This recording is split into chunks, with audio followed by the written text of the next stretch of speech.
দেখুন, তৃণমূলের কিছু কয়েকটা দু একটা ছিটে পড়া এখনও পর্যন্ত মস্তান নিজে থেকে ভাবছে যে এই সমস্ত করে আবার সেই বালি মাফিয়া রাজ শুরু করবে, কিন্তু সেদিন শেষ। বাংলায় সুশাসন প্রতিষ্ঠা হয়েছে, এখানে ভয় আউট হয়েছে, ভরসাহীন হয়েছে। এখানে কেউ আতঙ্কে থাকবে না, কেউ নির্ভয়, কেউ মানে এখানে আতঙ্কে সন্ত্রাসে ভুগবে না।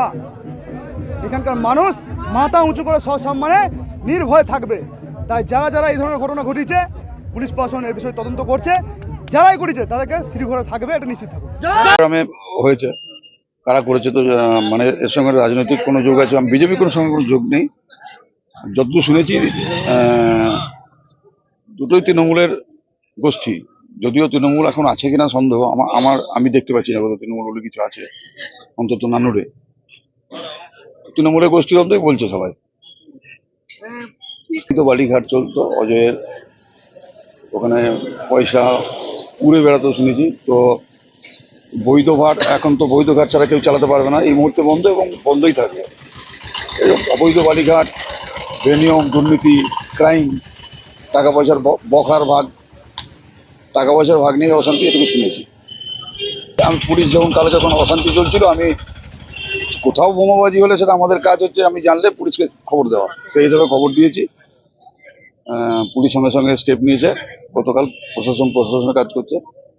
পুলিশকে তো আমি বলতে মানে আমার কিছু মানে এটা বলতে পারি না, এই করুন তাই করুন, ওটা আমাদের এখতিয়ারের বাইরে। আমি ঘটনা ঘটেছে, নানু বাবুকে ফোন করেছিলাম, আমাকে সঙ্গে সঙ্গে অ্যাকশন নিয়েছে। মানে ওরাই অভিযোগ করছে যে তৃণমূলের উপর গোষ্ঠী নিচে হামলা করেছে।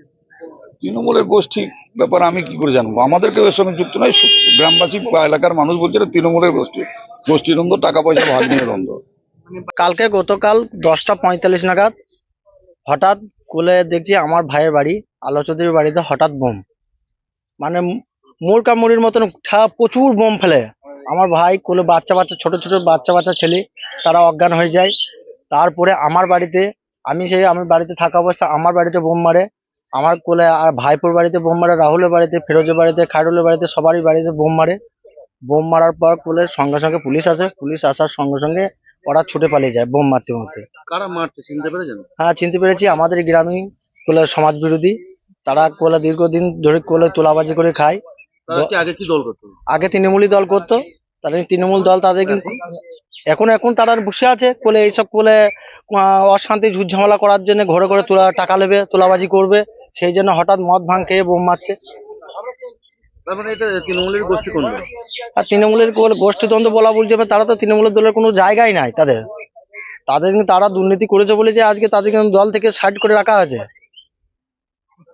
এখানে বিজেপির সাথে কোনো শত্রু? না, বিজেপির সাথে আমাদের কোনো শত্রুতা নাই। বিজেপি কোলে এখানে আমাদের ঠিকঠাকই আছে, কোনো অশান্তি ঝামেলা কোনো কিছু করে না। কতগুলো বোমা মেরেছে? কমসে কম 100-র ওপর বোম মেরেছে। আর 9টা ঘরে বোম মেরেছে। আপনারা কি চাইছেন? আমরা চাইছি ওদের কিন্তু কঠোরতম শাস্তি দেওয়া, পুলিশ প্রশাসন তার জন্য তাদের কিন্তু ধরে কঠোরতম শাস্তি দেয়, যেন এইরকম কাজ যেন দ্বিতীয়বার যেন না হয়। আগে তৃণমূল করতে এখন তারা বসে আছে? তারা এখন বসে আছে। আপনার নাম? আমার নাম বাপ্পা চৌধুরী।